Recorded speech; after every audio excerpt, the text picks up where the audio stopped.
থাকেন তাহলে চ্যানেলটিতে সাবস্ক্রাইব করার অনুরোধ শুরু করলেন।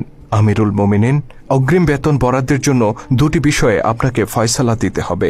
প্রথমত, আগামী মাস পর্যন্ত আপনি বেঁচে থাকবেন কিনা।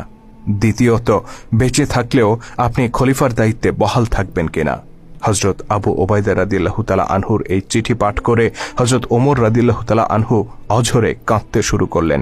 তিনি উপলব্ধি করলেন তিনি একা নন, বরং এই উম্মাহকে ন্যায়ের শাসন উপহার দেওয়ার জন্য আবু ওবায়দার মতো বহু বিশ্বস্ত সাহাবী আজও বেঁচে আছেন।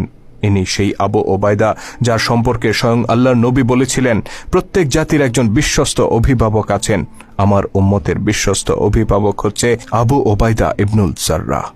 চিঠি পড়ে খলিফা ওমর রাদিয়াল্লাহু তাআলা আনহু দুই হাত তুলে আবু ওবায়দার জন্য দোয়া করে বললেন, ইয়া আল্লাহ, আবু ওবায়দার উপর রহম করুন, তার হায়াত দীর্ঘায়িত করুন। অতঃপর তিনি নিজের সন্তানের কাছে গিয়ে